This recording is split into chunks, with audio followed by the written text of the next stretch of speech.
то в България ще мине червено. Здравейте, ето от тук започва България да разлеем по България малко червеното. Здравейте! Браво!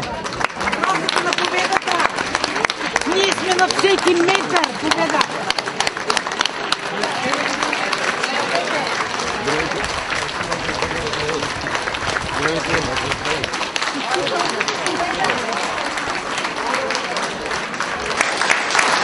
Добър ден, уважаеми приятели, дами и господа, драги български патриоти. Сега ще да мога преподигнат тон. И това е естествено, защото винаги, когато съм идвал във вашия град, когато съм идвал в старите столици на България, винаги съм имал особено чувство на гордост, че съм българин и че живея на такава земя. От друга страна, допускам, че тук присъстващите, аз си позволя да го кажа на уважаемите журналисти преди малко, че преди 4 години дойдох да помогна на новоизбраният стар кмет Краси. Това беше една прекрасна вечер в театъра, Драматичния театър. Да видях го, радвам се, поздравихме се. И тогава си помислих. Верно е, че тук той спечели и че и БСП спечели. И това е, разбира се, радост. Това беше най-радостното между другото в неделя вечерта, когато бях в НДК. Когато заявих, че аз ще дойда в Шумен, ми казаха, какво ще прави Шумен? Там вече сте победили, за какво да ходите? Върви там, дето не сме. Викам, не, аз отивам там, защото сега Краси ще ми помогне на мене. Как аз се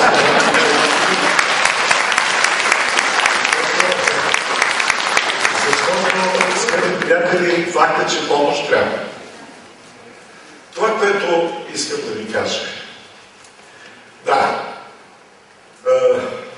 намираме се в един много важен момент в тези дни. Това, което се случва в България, особено в последното, е много тревожно. Имах възможност да посетя различни райони на страната. Това, което виждам, това, което по-малко могат да го усетят по улиците на София. Но невероятно е, че една планина като Родопите, толкова красива, се обитава от хора, които са безкрайно тъжни. И когато седа и си говоря с тях, то е даже неудобно за да дадеш въпрос, защо си тъжен. То е защото безпътицата е огромна. Повече от 60% от живущите там ги няма. И тези, които ги няма, това са техните деца, техните внуци. Безработицата, която е страшна, ги е пратила от чужбина мъжете. И оставят ли сгради, неподдържани, но стабилно изграждани годините. И тези хора. Това, че повечето и от тук присъстващите са наясно, че президентската институция не може да напълни хладилниците на хората, това е факт. Но, вижте, какво би се случило, ако в понеделник всички 4 за сега, айде и още малко време, независими институции, както е подредено добре от Българската конституция, преминат в ръцете на една партия. Какво се случва? Малките сметки, които направиха социолозите, излизат, че ГЕРБ с 1,5 милиона български граждани, с гласовете на 1,5 милиона български граждани, до този момент е мнозинство, сигурно до изгради мнозинството в парламента, правителство,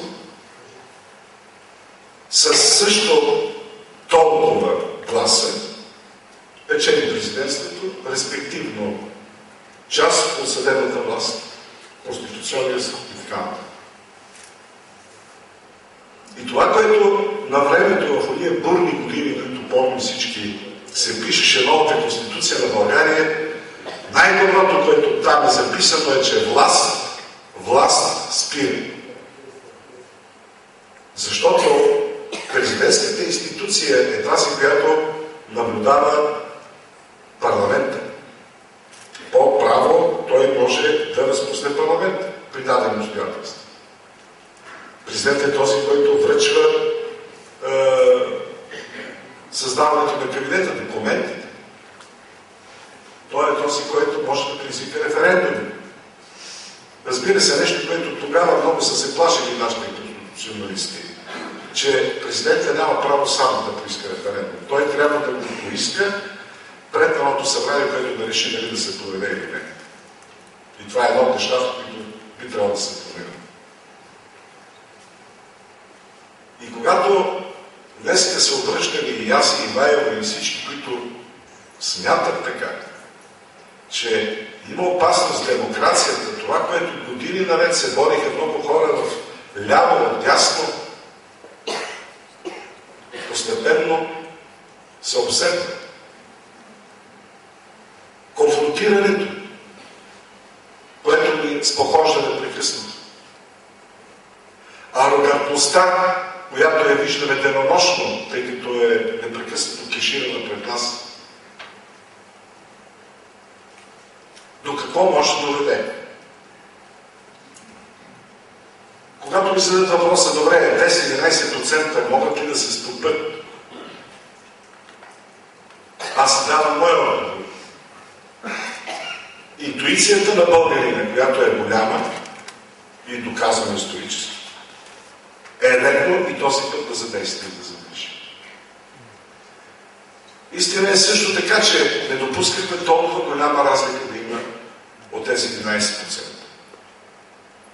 И това всичкото идваше от страха у хората за работното място. И ще ви кажа, не го измислям. Хора, набори, които са пенсионери, какво има да губи един пенсионер? Той каквото има е загубил.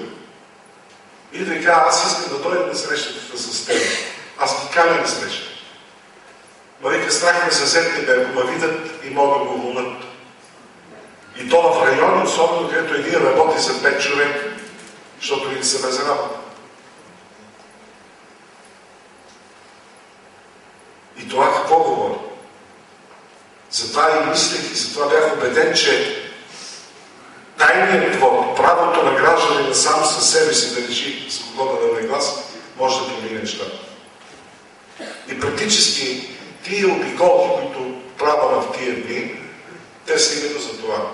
Защото, когато го чуете, аз се надявам вие да го споделите с хора, които живеят около вас, които не са наясни какво може да се случи.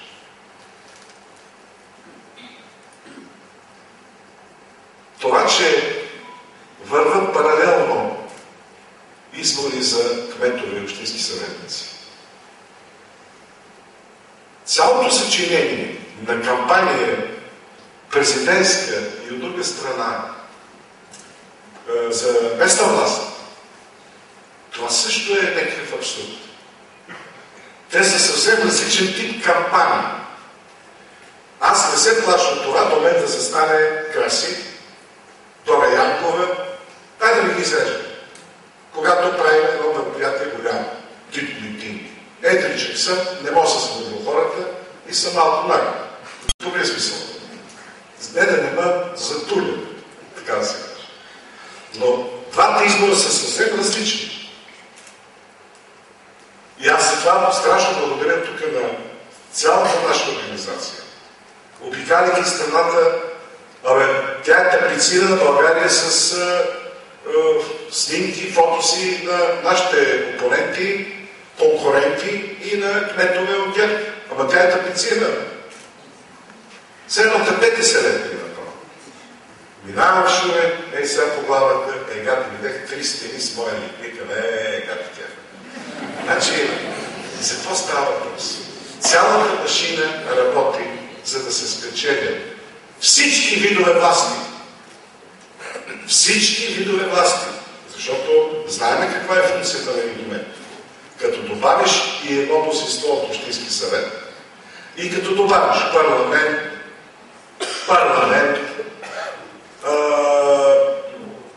президентски и така нататък, какво става? Такъв случай имаше преди години, когато Иван Костов беше обхванал всички видове власти. Всички до една. Ние видяхме какво се случи. Този път вариантът даже е по-лош. Тук не става въпрос да се плашим. Все пак живеем 21 век, европейска държава, член на Европейския съюз, но атмосферата, в която живееш, това, че сърцето ти е свито от това, че ти не можеш да решиш елементарни проблеми на своите близки, камо ли национални, не те прави свободен и щастлив човек. Аз непрекъснато ходя и ти задавам темата на нещо, което може да извърши президентската институция, президента и вице-президента. Да почнем да говорим, да предложим визия за националния идеал на българите, българските граждани. Че кой ни е националният идеал? Едно време ние несъзнати възрожденци, какво повече от това да строят църкви, училища и читалища? И това всичко е свързано с духовност, с култура. Сега за какво говорим? Това е нещо, което ние да изчислиме като хора, как ще вървим напред и как ще надграждаме, както иска кандидата на ГЕРБ. Той се надгражда. Какво да надградиш, когато всеки момент ние сме настъпили един срещу друг? Кой даде този тон на отношение? Кой даде този тон? Той дойде от Бойко Борисов. И тия неговите хора почнаха да се държат по същия начин, по който той го прави. Колкото и да ни дотива на неговите. И затова, уважаеми приятели, много е важно да определим какво ще се случи. Моите опасения винаги са били, особено в община Китовашка, победител Пескачелио, да си пиете кафето и после бързо да се видят мъжете на ракията и да кажат, да гласуваме, тук си решихме нашия въпрос. Тук става въпрос за национален въпрос. Без да омалважавам това, което предстои на наши кандидати за кметове. Много тежки балотажи предстои. И цялата държавна машина работи против тях. Цялата машина против тях. Затова аз съм заявил веднага, аз се обръщам към всички български граждани. Независимо какъв етнос има, какъв цвят има.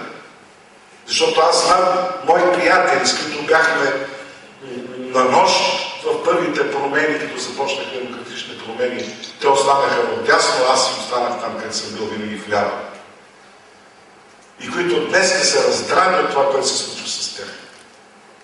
Защото те преживяваха каквото и да говори тая демокрация и тая свобода, за която толкова се говореше и се жадуваше. И аз се разбирам. Хора сме, какви сме, да не виждаш какво става с медиите. И те са дирижирани. Някой вика, знаеш колко в Англия? Всяка партия си има медия, не плаща за... И сега, за да извършиш една минута, трябва да плащаш. Това е по закон. Там си имат, лейбаристите си имат медии и си говори колкото искат техните представители и ще плащат. Само, че не е уредена държава. Знаеш какво е? Като всичко води на там, тая посока да ти наложат. Ето, това са другите майните. Това, което направи госпожа Кунева, е героизъм наистина. Героизъм, това са 500, близо 500 хиляди гласа на също неудовлетворени български граждани. И само да е опитно тези неудовлетворени, защото нейната кампания беше анти това, което става в държавата. Те какво ще решат? Това е много важно. И аз се очудвам, като кажа, да ми може би се раздадат на половина гласовете. Има там едни изчисляват кой на какво, кой и как. Не. Това е наистина много важен вод в Левен. трябва да се даде отпор на тия момчета, за да слезат на земята и да разберат, че не всичко е преди селата. Защото самозаправата, това го има и в драматургията, тук е директора, мой колега, там е написано много хубаво. И затова е много важно да има някой, който да ги чука по главата и да им напомни какво и за кого трябва да мислят. И когато кажеш, аз съм го правя за народа си, да се замислиш какво казваш, а не да изговорваш заучени фрази. Заучени фрази. А потърси смисъла на това, което казваш. Защото наистина, ако сега ви кажа, с калфи ще напълним хладилниците, ще ви купим хапчета, аз мога да изиграя много добре, само че не съм лъжец. Просто не съм лъжец. Аз така, аз съм играл и добър, и лош, всякакъв съм бил. Ама то всичко е било пред вас.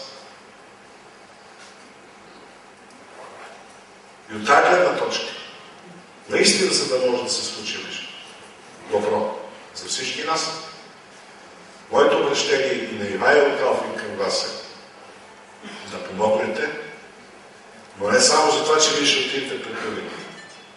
Внушете на още някой, че трябва да отиде. Разбирате ли, 3 милиона се гласуват. Възможно ли е държава с такава история, с такава памет, с 1 500 човека да управлява останалите 3,5 или 4? За какво става това? Тук няма интересни такива партии. По-малко като гласуват. Дали това беше известно? Като гласуват по-малко добре за БСП-то и за ГЕРБ. Добре, но не е добре. Не е добре за хората. БСП-то оставете. То 120 години се е крепило и напред и насам. Става просто, че идва едно поколение, което наистина ще оздрави тази партия. Но тук става въпрос за нещо наистина надпартийно. Надпартийно. И какви са аргументите? Този, моля ви, Ивайло Калфин, ще продължи делото на Първанов. Айде да видим, като стъпиш там, ще държиш ли ти рейтинг 10 години най-висок страната? Аз съм свидетел какво е правил Първанов, докато влезе България в Европейския съюз. И как се е борил и в Русия, и в Европа, защото и там не е песен.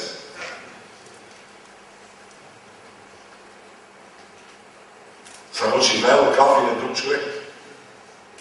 Той просто разбира от това какво трябва да се прави сега в Европа.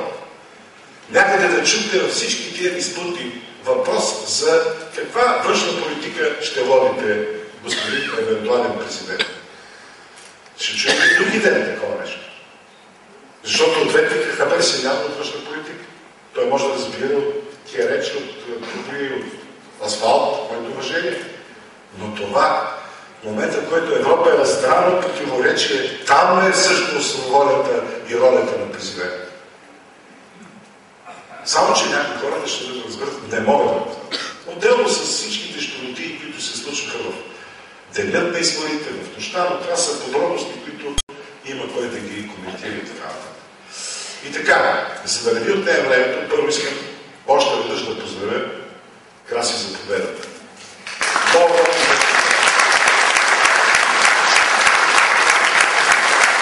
това значи, че си работил наистина мъжката. Достойно и не можаха да сложат марката. С пънката на турито.